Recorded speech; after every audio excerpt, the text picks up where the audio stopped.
I'm Lynn, and my sun sign is Virgo. I'm Dodie. My sun sign is Pisces. I'm Laurel, and my sun sign is Scorpio. I'm Sharon, I'm Scorpio. I'm Joe, Pisces. I'm Linda, and I'm a Scorpio. I'm Candace, and I'm an Aries. Rose, what's your sun? Rose, my sun sign is Gemini. Okay. All right, our topic is dreams, and I'd like to know, first of all, who now is working with her dreams regularly? I am. You're a dream expert in some ways, right? I'd like to share some general concepts from the Edgar Cayce viewpoint about dreams and from other transpersonal sources, and then talk about the mechanics of dreams, how they work, what they are, how we can use them in our lives, and then get into some of your dreams. And I know that you've brought a lot of dreams. I don't know if we can do all of them, but we can take an example. Does everyone know who Edgar Cayce is? Edgar Cayce is called America's most famous psychic. Actually, in his waking life, he was a Presbyterian Sunday school teacher and a photographer. He died in World War II. He left 14,000 discourses done in an altered state, and a portion of these were done on dreams. He only read the Bible for every year of his life. He was almost what we would call today very traditional fundamentalist.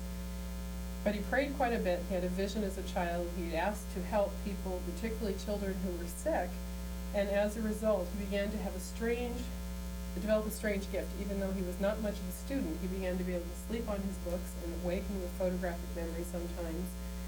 And when he himself became ill or injured, and the medical science of rural Kentucky at the turn of the century failed with him, and hypnosis was tried, he was able in an altered state of self-hypnosis to describe his body in exact detail as if he were a doctor from the Mayo Clinic, and recommend therapies that we would call today more holistic, more wellness-oriented, that were tried through doctors' help. And not only was it found to be helpful with him, but as word spread about this unusual ability he had to access or touch the universal mind or the collective unconscious, many people, particularly children who were sick in that day and age, were brought to him. And he, with some trepidation, went into this altered state and gave these sleep discourses that were called readings. Edgar Cayce is only one source of information about dreams. There are many, many other good sources, and I'll invite you to discuss them as we go on. Of the 14,000 readings that Edgar Cayce gave, about 4% were on dreams. And I want us to talk about, again, why dreams may be important, what dreams are, how they work, how we can encourage and stimulate dreams, and how we can interpret our dreams. I think that dreams are, as my teacher, the late Jessica Madigan, who was so wonderful with dreams, said, dreams are the magic mirror through which we can glimpse the inner self. And they're the gateway to not only our subconscious mind, that psychologists have described, but also the superconscious, or the transpersonal self. Transpersonal psychology is the new fourth wave school of psychology. At least that's what the transpersonalists say. There was originally the psychodynamic school of Freud and Jung that dealt with inner complexes and personality structures. There was the behavioral school that said that we are just the result, like rats, of the influences in the environment and can be reprogrammed and reprinted accordingly. And there was the humanistic school led by Maslow, Frankl, Virginia Satir, and others that said we really are wonderful with lots of potential to actualize ourselves beyond what the early personality parental influences were and beyond environmental influences. And now, though transpersonal psychology came out of the humanistic movement, and it talks about saying that not only are we wonderful and capable of self-realization, self-actualization, working to peak performance mentally, physically, but also we have a spirit or a soul. And if we don't look at that dimension of human consciousness, we can only actualize ourselves along one axis. In psychosynthesis, which is a school of psychology, it said that they describe a horizontal and vertical axis of human development. And the horizontal axis is the vertical axis is what we call the spiritual path, and the horizontal is the more path of self-actualization. But to be a whole person, we need to come somewhere in the middle. And if we just travel along this road and actualize ourselves in terms of good relationship, good job, we're fit, we're doing all the material things to have power and influence, we may come to a point of an existential crisis, which comes like, say, to executives who have it all. They have everything. And suddenly there's an emptiness. Leo Tolstoy wrote about this when he had a wonderful wife, family, a huge estate, and he'd been a successful novelist. Suddenly he awakened with a feeling of such emptiness, feeling of, is that all there is? If people only develop this path to the exclusion of the practical, you get what happened in the 1960s when people tune in and drop out and meditate under a yum-yum tree, and they can't pay their bills, and they don't know what's going on. You're not grounded, and then you get the crisis of duality. But to be balanced, we need both. And sometimes when we're too far afield in one direction or another, our being will, our transpersonal higher core self will throw us to the part that's missing through something that occurs in our life. So dreams are a way of staying in touch with the higher self, the transpersonal self. Trans meaning beyond, persona, which is what Carl Jung described as the mass. And dreams are a way that we can do this.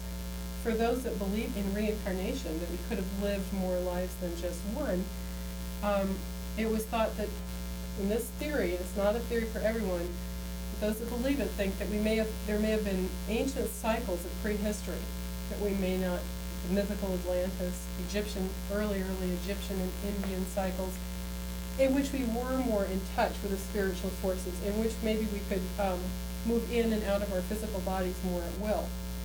The reason I bring this up in connection with dreams is that when you dream, I think in a sense you are traveling beyond the confines of your physical self. And it's interesting that you, for example, who teach a lot of things about the body and the physical self, are also having all this dream life. And it occurs to me that may be because you're so much self-actualizing on this pole that the other part of you may be calling to you too for that balance. So dreams are a way of experiencing our total being. And the concept of dreams that I'd like to talk about tonight is a multi-level approach. There are lots of dream theories, but the one that's worked well for me and that I was taught conceptualizes dreams in terms of many levels. We have a physical body, and so we'll have some dreams that reflect purely the state of the body. I'm recovering from a flu bug, and it's possible that my dreams right now could be a little nightmarish. I could dream of clogged toilets. I could dream of, sitting down and not exercising. I mean, the mechanism of my body might call to me through my dreams.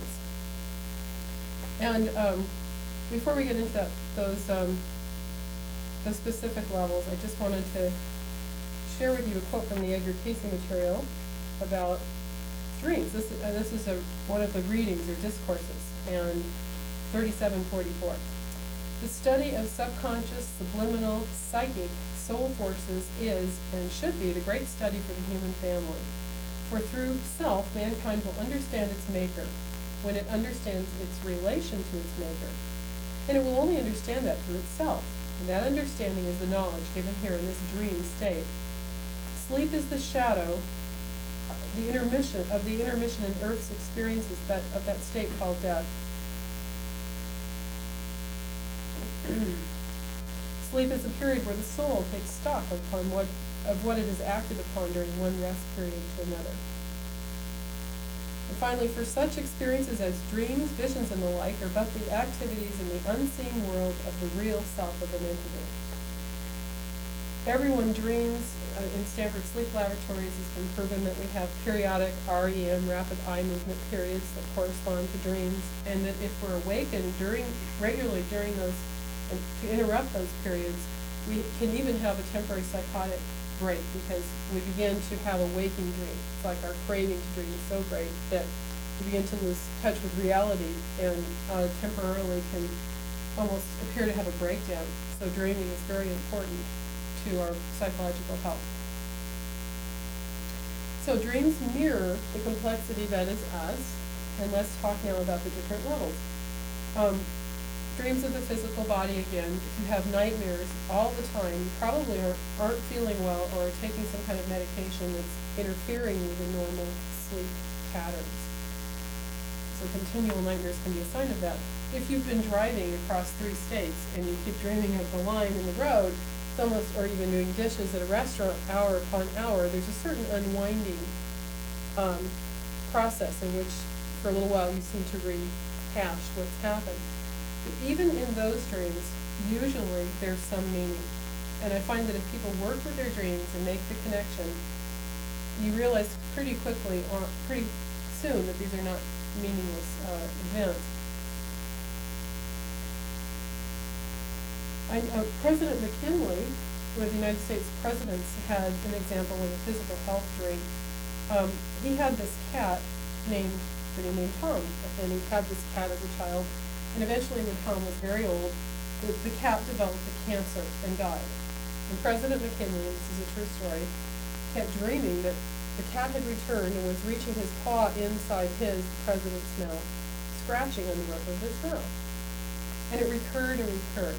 Recurrent dreams are important. So finally, it dawned on him that he was having an uncomfortable sore on the roof of his mouth, and he rushed to the White House physician, who looked at it and found the basal or a cancerous cell, which they were able, because it was so early, to cauterize and to get rid of. Otherwise, he would have died of it in this day. So dreams are dreams are very much a part of the literary, scientific, and history of our world. Just to digress, well, wait till we get to mental level dreams. I had a friend who, in the early 70s, quite young, studying spiritual and metaphysical things with her. She had a lot of weight to lose.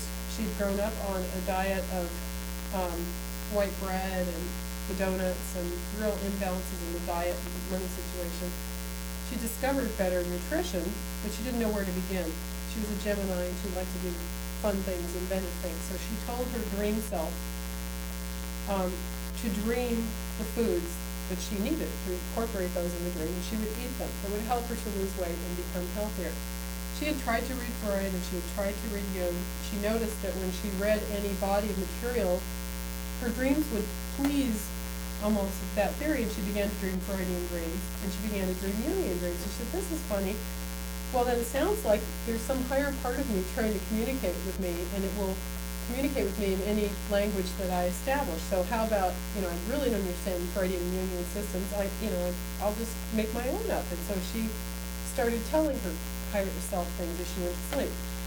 And she would have dreams in the middle of it, walking along the road with her husband in the dream. He would hand her a peach, or one would fall from a tree. Or she'd pull out a carrot from her pocket, or a hard-boiled egg.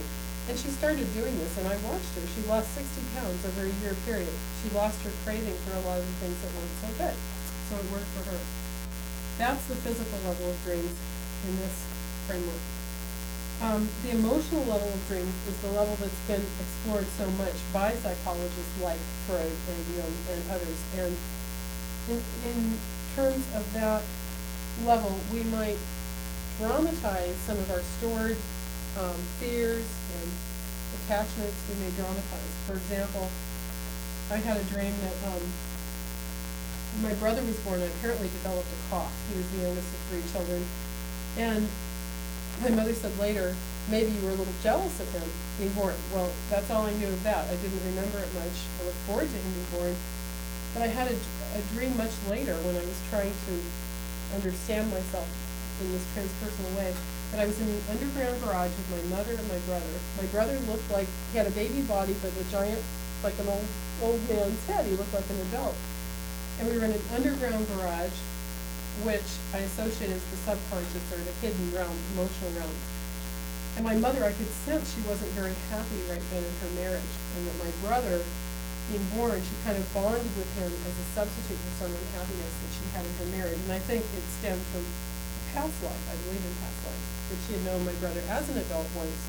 Here he was born to her again, and she was giving him a lot of attention because it was meeting some need of hers. And I saw myself seeing all this and feeling kind of left out because I had been close to her too. So that explained to me a little bit about what was buried within me at that time and gave me some insight.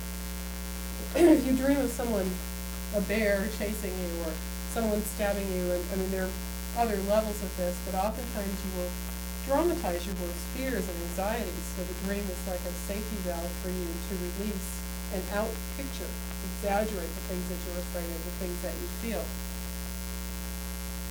A psychologist's son had a dream. A woman psychologist had divorced. Her son was about 14, and this is an old dream long ago. He told her that he had a dream that he was getting a piece of cake from her, but he had to pay $10 for the slice of cake. So his mom asked him to associate, and that's what we're going to do later. And she said, well, what's cake? And he said, I guess cake is sweetness and love. What's $10? And he said, I think that's just too darn much to pay for one piece of cake. So his mom was wise enough to realize that she was exacting too high a price for his love, again, meeting her needs. So those were another woman, emotional level of dreams, broke up with a sweetheart she had loved for years and years, but it was kind of a hopeless thing. And afterwards she kept dreaming night upon night of eating pineapple. And they tried her health, and they tried to associate. And finally, my friend Jessica was teaching a dream class at Ellis College, City College at that time.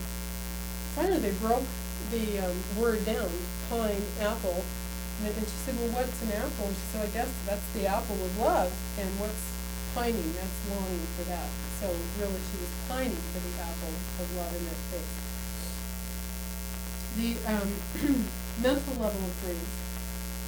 Mental level of dreams involve inspiration and help you to come up with solutions to mental problems. People from inventors, parents, people needing to develop a better windshield wiper, Einstein and his theory of relativity, composers had dreams from the mental level. An example of a mental level dream is,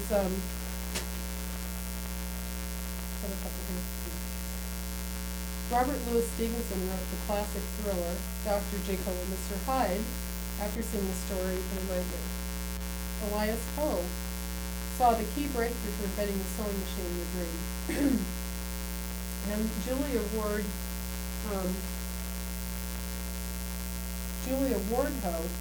wrote The Battle Hymn of the Republic entirely in her dream, and then woke up and composed it. Mary Shelley wrote Frankenstein based on a dream. She was the wife of the poet Percy Bysshe Shelley. So many things emerged. And Abraham, we'll get into this in a minute, prophetic dreams. Abraham Lincoln had such a dream. So if you have a mental problem, a school problem, a creative problem about something you're teaching or doing or working on, if you sleep on it, you may wake up either with a dream or just knowing, kind of waking up with fresh insight, and oftentimes it's right, because the unused portion of the brain, if you want to be mechanical, the right brain and left brain synergy takes place in these altered states.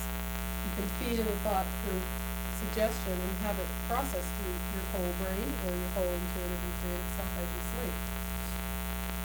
Finally, my most favorite levels is the spiritual level of dreams. And that includes many categories, including prophetic dreams, reincarnational dreams, if you believe in that, or it could be a metaphor, guidance dreams, telepathic dreams, visionary dreams, or out-of-the-body experiences. I had a dream I'd like to share that occurred when I was pregnant with my daughter, who's disabled with autism, a mental disability. I was a very young mother, not the best circumstance, married, but was very young and not really ready for such an experience. I had been rather ill, and I had, in a very cold winter in Montana, and given a drug for nausea that was not used here. I had some worries about that pregnancy. And I had a dream one night after we had returned to California, and were staying with another young couple who also studied dreams while we got ready to get our own place. I had a dream that I saw a statue, a big statue, and it was a statue of Mother Mary holding Jesus, who was crucified, in her arms.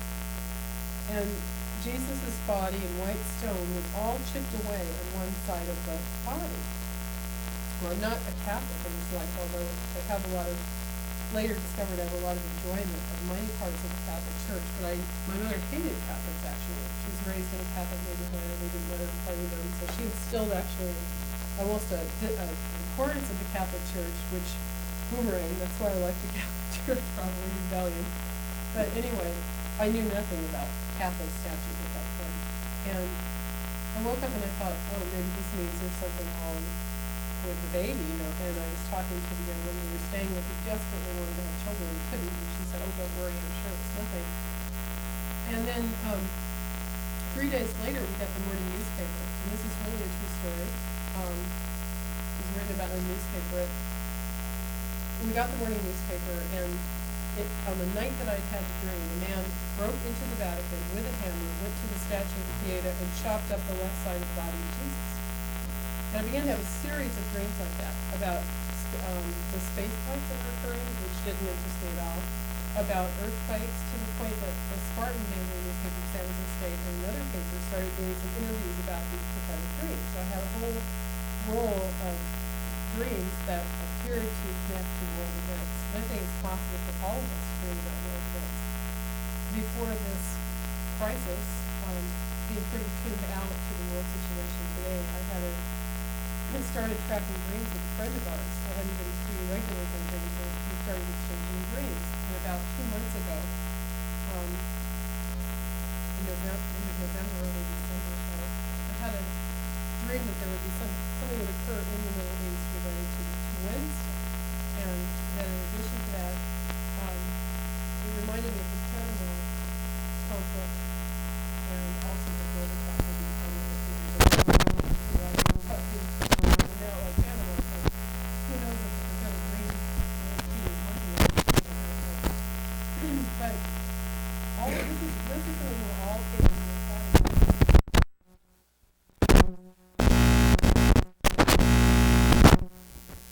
So I think that that dream was a transpersonal dream because it touched many levels for me. It was prophetic about the hurt and anguish I would feel with my own child, and yet the transforming experience that I would have through having her. It was also telepathic. I was picking up apparently the thoughts of others way across the world, somewhat prophetic, prophesied the newspaper coming. It had a visionary quality. When you have a superconscious transpersonal dream, it doesn't need to be broken down as much as some of your ordinary dreams. So that's an example of a transpersonal dream. Abraham Lincoln had a dream. He dreamed that a few days before his assassination, President Lincoln was said to have dreamed that he saw a corpse lying in state in the White House, in the East Room. And it were stationed people who were gazing mournfully around the corpse, whose face was covered. Lincoln told his friends, "Who was dead in the White House?" "I demanded of the soldiers," he said. "The president," was the answer. "He was killed by an assassin." And that was the document agreement Lincoln had. Have I sold you on that there is an importance to dreams? Okay, good. Good sold you. So we've talked about the levels. Now let's just, before we get into a couple of your dreams, talk about dream mechanisms, how dreams work. Dreams usually simply talk to us in the language of the subconscious, which is that of symbolism. Symbols, one image represents often something else. I mean, it's said that if we clearly dreamed all our messages spelled out in black and white, we might wake up. So there's a decoding process that needs to go on.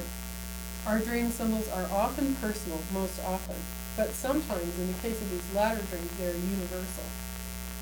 And our dreams are triggered by something. The trigger of dream stimulus usually comes from the day's activities or recent events. So that's why people will say, well, I went to sleep and I was watching Columbo and I kept dreaming about Peter Falk and I know it didn't mean anything. It's only because I was watching Columbo. But then you ask them, is that all you did all day? And what did you do after that? Well, then I read a book, but for some reason, their superconscious picked up just the detail of Columbo. And you start asking them, well, what is Columbo to you? And pretty soon Colombo has some emotional meaning to them. They use the stimulus of something that they saw to key in something about the deeper self.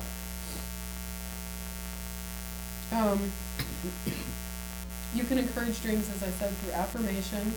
You can remember your dreams better by staying in your same sleep position when you wake up. A lot of times we jump up to an alarm and the dream's gone. So if you can stay on the right side and kind of linger in between the worlds and think about the dream a little bit, it helps. If you write down your dream or record your dream on a tape recorder, that's important. And finally start interpreting your dreams. And the last thing is to apply what you learn out of the dream. The more that you do all of that, the more coherent the process of communicating with your deeper self becomes. So let's share one of the methods, a simple method of possibly interpreting a dream. What I recommend is that you get a notebook and that you double space your dream. And then, at the beginning, you might underline key and important words. So I've now underlined the nouns and the adjectives. And then, if that were my dream, I would pre-associate. I would start out by asking myself, for example, who is married to who? And this is not like who is married to bride or young or your husband or your sister. Who's married to me? And you don't go so much for the thinking self, but the gut level feeling self, becoming like a little child. Okay, married. A friend I'm close to, haven't seen in a while. She's very busy right now. So let's say if I had this dream. You often, same-sex people often represent parts of ourselves. Carl Jung said, in one level, everything in dream is you. But I found often, especially friends, it's often a hidden part of you, and yet I could be tuning into Mary as well. So, all right, Mary. I'm just going to say that that's my busy self, busy me. Mary drove a red car. Okay, red to me is energy. Could be energy, push. Okay, so I'll just say energy, push, whatever comes to mind. Car. Car can be your vehicle in life, how you get through in your life. It can be your karma. Let's just say vehicle. Vehicle in life. Up a steep road. A steep which may be difficult. Maybe worthwhile too. Difficult, worthwhile. And finally, road. And I'd say road could be my path, my road of life, my path. My path. Okay. Let's see if I had this dream, if I could now sort of put it together like a puzzle. So there's a busy part of me. It's really driving, pushing, using a lot of energy for my vehicle in life to get where I want to in life. And that's somewhat difficult but worthwhile. And it helps me accomplish, fulfill my path. And maybe that's what I'm saying. That's not a dream I had recently, so it's not as authentic as if it were real. But that's an example maybe of what you can do. So sometimes it helps to have dream partners if you get stuck, because a lot of times we block and we don't want to look at stuff, and if there's someone who knows you who's also working with dreams, it can be helpful. For example, there was a man in one of our dream classes years ago who happened to be dating my mother. His mother was divorced, and he was an accountant for General Electric. He's not living at this time. Really nice man, very metaphysically minded, very quiet, gentle man.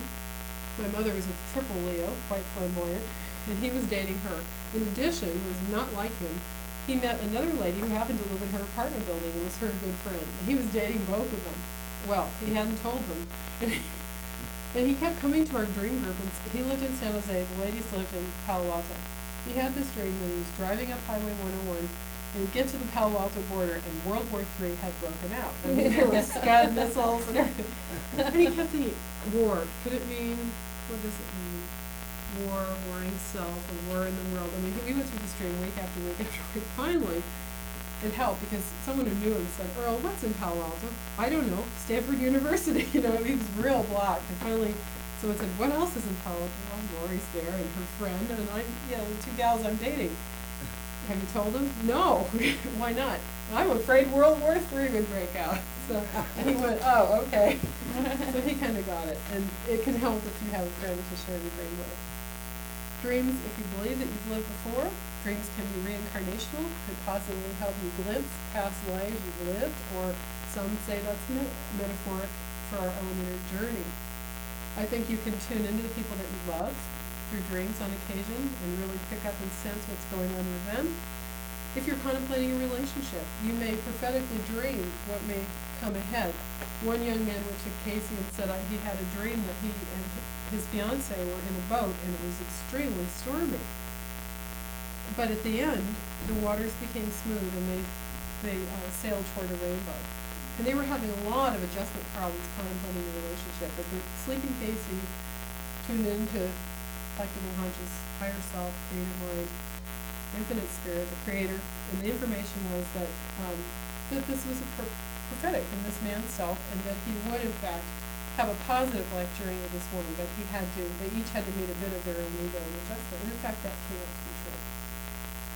Okay, first, do you have any questions about this, and then we'll take some examples of your dreams. Then I have a question. When I was documenting my dreams, I noticed that almost constantly I dream 3 separate dreams a night. Okay. And it's always 3. Okay. Any answer to that? Yeah. I was taught a long time ago that dreams will often present the same circumstance 3 different ways. That each one, if you look at it, may be presenting the same situation in 3 different segments. That's one explanation. Have you looked at dreams a long time? You have a thought? Way back, it's very personal, and it depends on how much you're into your dreams. When I'm not really paying much attention to them, I'll remember one dream. At the point in time when I was really recording and interpreting, I was remembering 8 to 9 a night. So really, it's probably a habit you've developed, and if it works for you, go for it. It is very personal. Yeah. What happens if my husband snores and it drives me crazy? I mean, I want to kill him half the time. You go to bed happy and in the middle of the night you want to kill him. Right. And it's nothing personal. But I got mean, a trumpet in your ear. Oh, God. But it really does disrupt your sleeping. I mean, I would think that, and you were talking about needing the dream. Yeah. It seems to me could that affect your whole next day if your dream sequence keeps getting interrupted? If it really interrupted it continually each and every time, yeah, I think it could. It certainly could make you nervous. Oh, God, I've tried and tried and tried and tried and tried. And the thing is, once he's asleep, he's a very heavy sleeper. I mean, you can wake him up and within a minute, he is literally back asleep and snoring. I, on the other hand, am like this. And I'm angry, and you've invested all that energy, that negative energy. So You've got be disruptive and pillows. make you feel irritable. Pillows that are supposed to. one under and one over. No, I mean for him. No. Yeah, and earplugs. Earplugs. No, that doesn't work either. It's that steady beat. Because when they stop snoring, you then hear them breathe. Stop breathing. You don't know what you're talking about, man, Oh, no, I know. We have stereophonic snoring and snoring, a symphony of snores. There's the trumpet sound, the bubble blowing. It is really disruptive, and you hate to disrupt the other person because it's not good for their sleep either. To go, roll over, plug your nose, stop it. I've even plugged his nose. I've started tickling him, which gets a much faster reaction. When I hit him, it doesn't do anything, but if I tickle him, boy, he moves real fast. It's terrible. It is, but I've gotten to the point where it's awful. But Is it a case where he's waking you up, or yeah. you just can't get to sleep in the first? No, he wakes me up. That is bad. I don't know the solution either. I don't either. Send all the snorers to a place to sleep, and they can sleep in a snoring, That'd be a snoring good one. hotel, and we can all have a good, yeah, it's hard to have companionship and good sleep both with a snorer. But I Does it imagine you're wake him probably up? getting some dreams. No, Record it yeah, I should. and then play it on high. Right when he is off to sleep. None of this I hate to disturb you then. I thought of that one. Yeah. I imagine you're probably getting some full dreams. Well, you have dreams. Yes. It may make you, it may be that it has something to do with how conscious you are of your dreams, because you're sort of floating all the time between states, between being awake and way out, and might have. And I think sometimes you just get so tired from not getting night of any sleep that you just do sleep through the night because you're so exhausted, which is probably when I do some of my real crazy dreams. But it's difficult. Yet I imagine you get some dreams even in that whole cycle, but so uninterrupted. You can tell them that the dream person said he has to stop because you're not getting your REMs. Any other comments or questions about the process? Okay, well I know that you have to go, in about 20 minutes now. Okay, we're gonna do some dream examples, but since I promised you, you wanna share an example of a dream we could work with? Oh boy, and I forgot to bring mine, and the week before this, I kept thinking, okay, now I gotta start dreaming, and I was void of dreaming. But I do remember,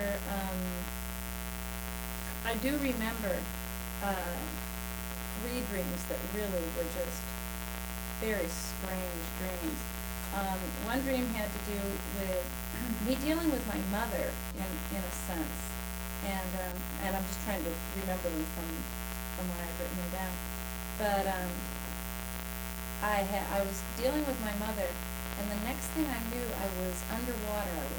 I was being dragged underwater, and I was going down, but I wasn't drowning. I wasn't not able to breathe. But this person had a hold of my leg, and I got all the way down to the bottom, and I need them, and they let go. And I came back up, and I came up past the water, went up to the sky, up to the heavens, and as I looked up, those clouds were all, it was all clouds. All of the sky was filled with clouds, but the clouds were pieces of a puzzle. And pieces of the puzzle started to be taken away, and as the pieces of the puzzle started to be taken away, there were angels that I could see, and they were all dressed in neon colors. They were hot pink and only a few times do I dream in color, but they were hot pink and green, and the sky was filled with all of these colors. So, and that was a strange dream. Well, okay, class, we have a challenge. First of all, let's just sort of, let's start with, what was your overall feeling when you woke up? Sometimes that can be a case. Were you happy, sad, intrigued? I remembered the colors. Mm-hmm. I thought, I dreamt in colors. That was, and the sky, the fact that the sky was a puzzle, and it was being taken apart, that was the part probably. It all intrigued me, and the fact that I wasn't frightened as I was going down in the water, because as I thought about that, I thought, wow. But I knew that if I had stayed down in that water, I would have been in trouble. Well, let's just, let's go through the dream, have you go through it step by step. And the key thing in dream interpretation, the really simple thing, is just to take every symbol and say, what does this mean to me? And free associate. Be your own analyst in a sense. Okay, let's just start with the basic symbols. As if you were doing it here, what would be your main symbols? You start, what happened in the beginning? You fall into a body of water. What's water to you? Water to me is usually vacation, getaway. Okay. It represents vacation and getaway. And what's falling? Falling into water. How do you feel about that?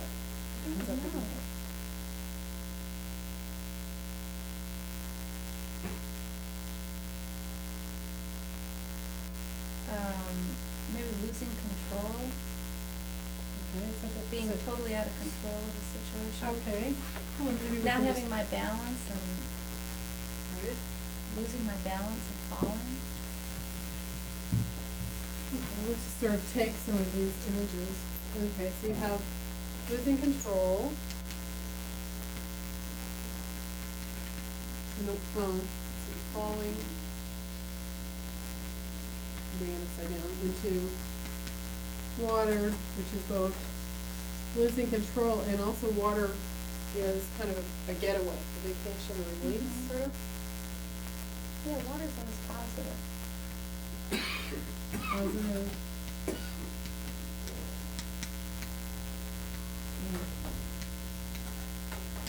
Getaway. Okay. All right, so you started with falling into the body of water. What else? Now what happened? There was something that had a hold of me. So it kind of grabbed you, or? It had a hold of my ankle.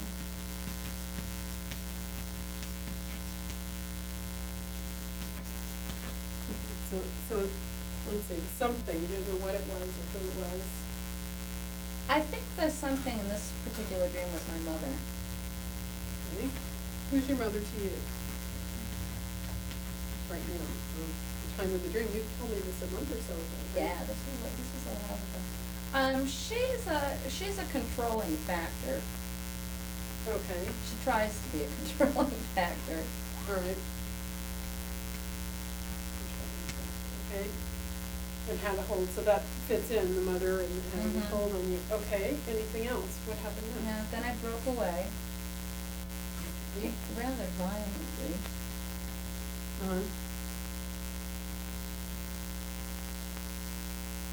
Okay, But the other part that's in there that's always very obvious is I'm never really afraid. I'm never frightened.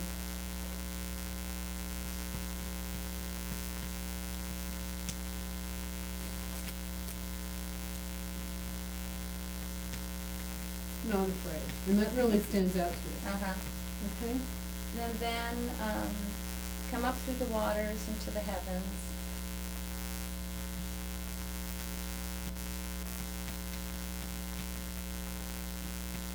okay. What's the heavens to you?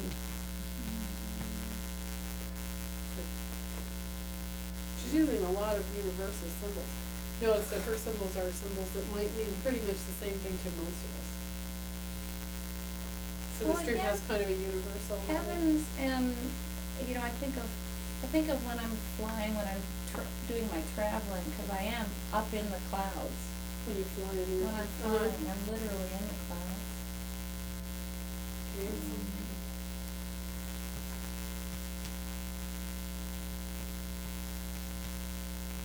Which seems similar to this image, the getaway, the traveling, Yeah. you've repeated that 2 times. And then there was the clouds that were, pieces of puzzles.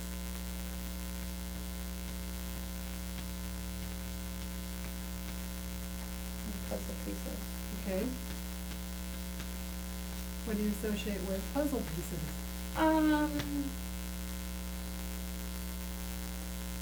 Yeah, a mystery, a puzzle that needs to be solved. Okay. Mystery to solve, right? Okay. And the pieces of the puzzle was already, put together, but it was being taken away, and as the puzzle pieces were taken away, that's when the color, the neon color in the sky started to come through, and the neon color of the angels' outfits. So it was, The sky- if you drew it, it was like a bunch of pieces? Clouds, yeah, And they then were the all pieces clouds, were and they were all removed? white, it was They like were, all white. they were removed? Yeah, and then pieces of the puzzle were removed, and as the pieces of the puzzle were removed, there were neon-colored angels and clouds everywhere. Were they doing anything? I don't think so. And that was the end, right? That was the end. Okay. What are neon colored What's neon? Well, neon, I spent my whole life in neon. I wear a lot of neon with aerobics. Okay, so you spend your. Neon, I think of bright, cheery. Neon makes bright colors feel good.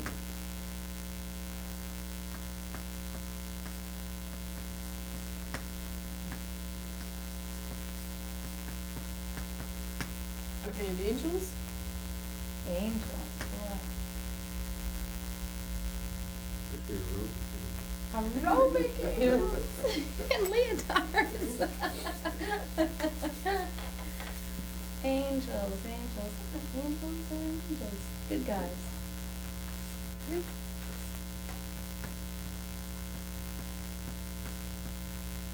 Good guys.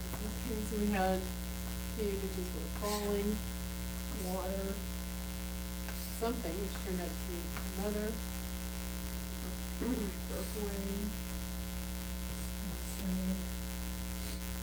heavens, clouds. What are clouds? Remember, clouds were the, They became the puzzle pieces, but what are clouds in general too? Like, do clouds darken the sun of life? I mean, do you like clouds? What just comes up on clouds? clouds are okay. What are clouds?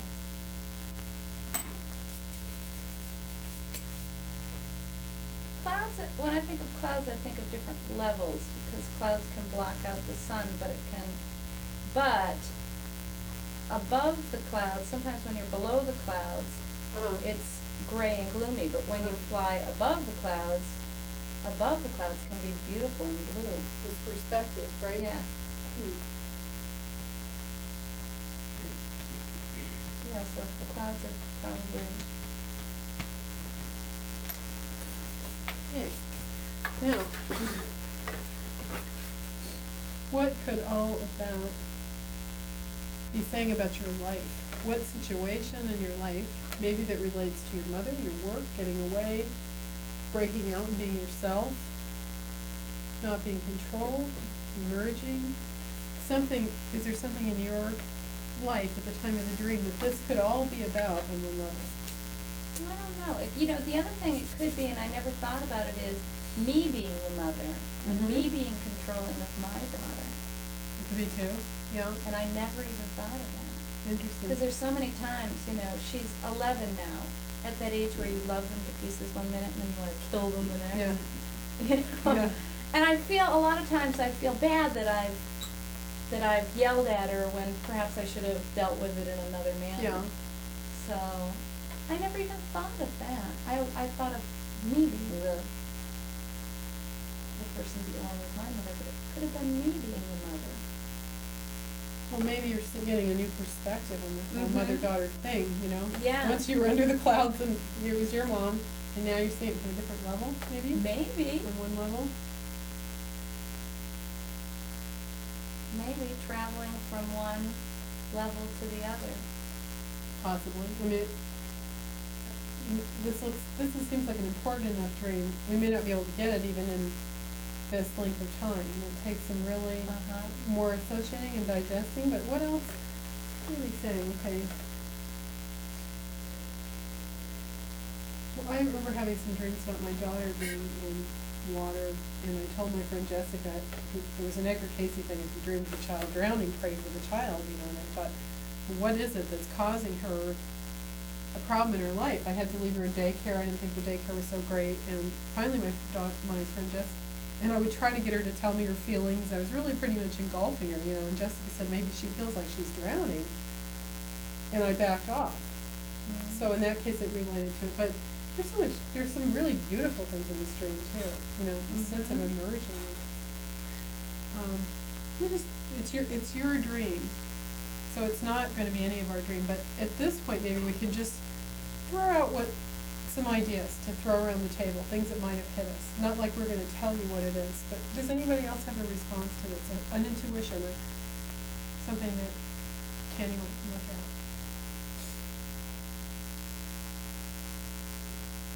If this were my dream, there's so much movement in it, I would love to act it out and see what emotions come up as I go through, down, come up. Mhm. Schema And just Gestalt. move it. Gestalt physically move the dream.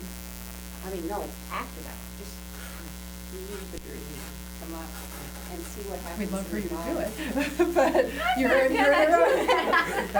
because you're an I'll do aerobics. that, I'll do that tonight You're when I an go aerobics home. instructor. Yes, Yeah. as I'm doing this, and my husband says, what are you doing now? Okay. That's an idea. To actually physically move through the dream. And then, Sometimes it just releases something. especially when you're kinesthetic and physical person, that it might come to you more that way. Another thing you can do is dramatize a dream, do Gestalt work on the dream. You could put the something in a chair and talk to it. And you could let all the parts of the dream speak and say, okay, something, who are you? That's pulling at me, and have it pull at you and say, and you talk back and say, I'm breaking away from you, and dramatize it and see if it unfolds, take shape. There are lots of ways to get into dreams other than this, but, But the more that I think about this, I bet you it does make more sense that I'm the mother losing control over Haley growing up. I don't have as much control over her. okay. But it's positive. You're getting away, you're going on your own road now Yeah, in and life. it's positive that she's taking more control. Okay. That's not necessarily negative, that You're she's not growing afraid. up. Okay, I'm not afraid of that. okay.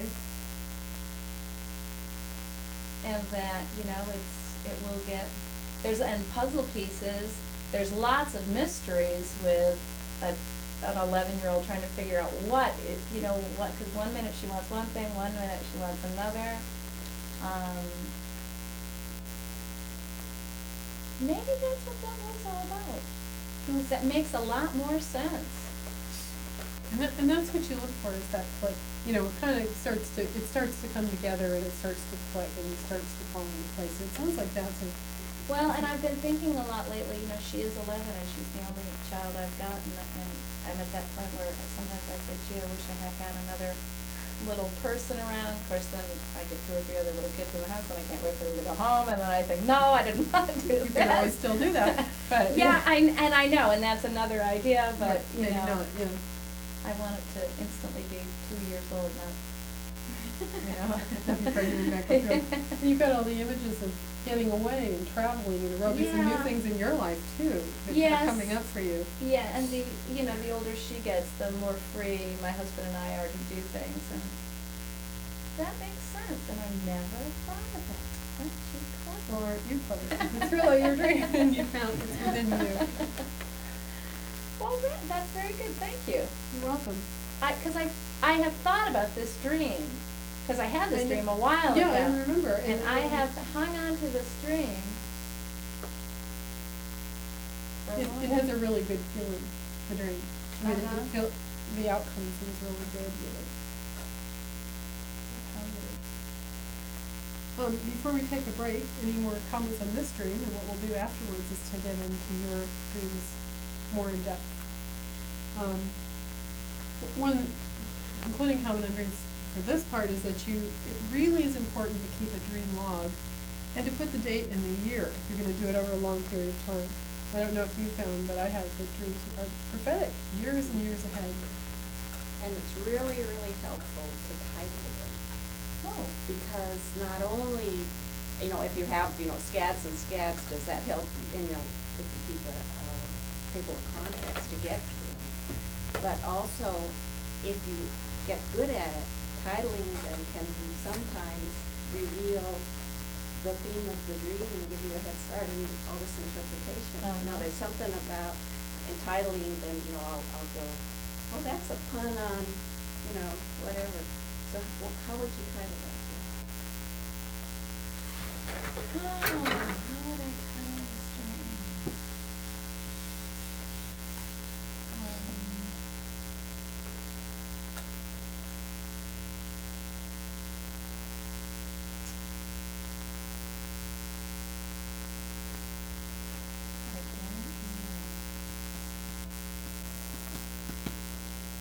What could be a working title? Breaking through, going up, letting go. Throwing down. That's a Up good- and away. Okay, up and away. There you go. It sounds like home.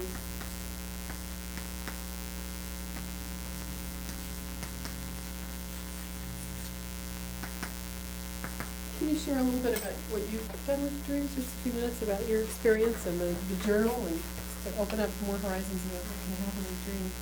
I am a really lousy artist, or at least I think I am. That's probably something I should redo. But what I found was really great was I had a whole stack of National Geographic, and I went through and I found some very evocative images that related to some dreams I had, so I cut those out and pasted them in a book, and that became a picture dream journal.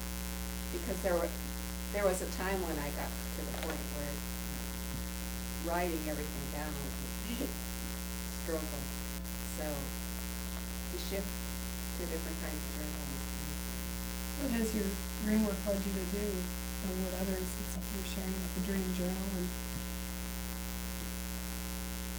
I'm not sure I understand the question. I was it you who was sharing about the dream, being involved in the Dream Network journal? Oh, right. Yeah. Share a little bit what that is. You edited it, don't you? Well, personally, I've been a dream worker since 1994, I guess. I had a breakthrough dream in '82. It just set me back on feet, and it was the first lucid dream I've ever had. We're going to be talking about what happens in lucid dreams. It's becoming awake and aware of the fact that you're dreaming while you're in the dream. And it just blew me away. And I started reading everything I could about dreams and then became a dream worker. But I've done so many things that it will be hard to list the whole resume. Right now I'm a writer and working with Upper Row and trying to get into it and see if I'll publish a book. On dreams? And dreams, yeah. And I also wanted to show, this came out just fairly recently. It's called Would the Buddha Wear a Walkman? Great title. Yeah, it's a new age catalog, and it has a section on dream work. And if you're interested in knowing what's going on these days in the subject of dreams, there's you can look and see not only the folks that are the movers and shakers, but also some of the key concepts of dreams that are in this book. And it's a good place to start. Just for an overview. Oh, interesting. I brought a book list. The lady that was my teacher had did a booklet on dreams. The late Jessica Madigan, who's connected to the Cayce work, and there's a fellow in LA who has this humbly down booklet. I recommend it. I don't know if it's $3, $4, $5. It's really good. It has a dictionary in the back that keys you to find your own symbols. You know, whether it gives a little bit of Freud, a little bit of Jung, and then says, what does it mean to you? And that's another good source. Any other comments? How do you remember your dreams? The times I'm working with them, I usually remember. Some just come unbidden, but when I'm regularly paying attention to them, I'll always remember. When I forget doing it, then maybe they're there and I jump up and forget about it. Some dreams I think are so. How do I remember that? I only remember the tail end. Tail end. Oh, start with those. Start with those. Write that part down, because the more you write down, the more the dream comes to you. I found that as I was writing, I remembered parts that I would not have remembered if I was just thinking about them. True. There was something about the writing Mm-hmm. that actually triggered the memory. Yeah, sometimes too, if you don't remember it in the morning, later on in the day, something else that happens just in your everyday life will also trigger what you're like, yeah, I dreamed about something like, True. you know. That's true. Yeah, I've had that happen. But the ones you want to remember, I know, it's frustrating. The Tom Selleck ones, huh? Yeah, right. Sometimes just that technique of not getting up right away, kind of lying and drifting a little bit, and trying to say the dream out loud, Yeah. and then write it down, and then you down. start to write and it fades. Get a tape recorder Oh, that's a fun. and put your microphone. I did that one year when I was Yeah, pretty far out there. I was apparently singing in the middle of the night. I didn't remember my thing. Have the whole family there. Yeah. I was, Mom's boy, did I say taping. that. But that's something you can get a microphone and put it on pause. So all you have to do is just flick it down and say it into it. That might be a Yeah, good that's start. fun. And then write it down. And then, what does it mean to me when you get your clicks like this? One of the things that my Gemini friend did, friend Marsha, you remind me of her. That what did was to develop in the back her own dream journal. So, I mean, her own dream dictionary. This is not the older gal who wrote the book I recommended, but this gal did wrote her dreams in the front, you know, and it put the dates, and then in the back, when she started figuring out that like falling meant losing control, or water was positive, a getaway. Once she got that symbol, then she made a dictionary, and then her dream started to use that. And she'd dream of the color red one time, and then it would come back again, and she knew what it meant. And it's like it started her own association process. That never worked for me. I'd say, okay, I got this symbol down, and I'd have the next dream, and it had metamorphosed into something else. Well, that's true too. That may not work for everyone. It's really, maybe Geminis are more clear-cut in their approach. Some What sign are you? I'm an Aries, You're what? but there are some dreams that are just, like the dream I had a segment of a dream about war. A war was happening, and there was Indians attacking us. And everybody on the side that I was on was dressed up as pilgrims. But the women on the horses that were coming at us, the female Indians, were all dressed in white flowing wedding gowns. And as these Indians were as we were killing the Indians, you know, and the Indians are killing us, but there weren't enough pilgrims to try to fight these Indians. So we were dressing these Indians up as they were falling down. We were dressing them up in pilgrim outfits as props. So they think that and I remembered this because I distinctly remember the Indian hairdo, which was just this little section, kind of like the Mohawk hairdo, you know, just this section of hair, and trying to get that stupid little pilgrim hat to stay on the hair, and it wouldn't stay, it kept popping up.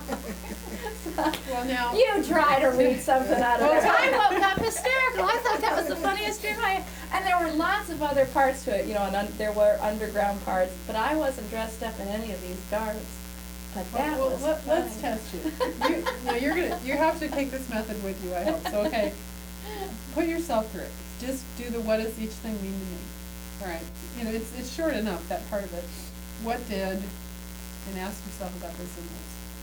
So what was the first main symbol? The Indians fighting, Attacking. attacking, you know, Indians on their horse coming down. And Okay. Who are Indians, who are pilgrims? Who are Indians, who are pilgrims? Well, pilgrims, I think of myself as being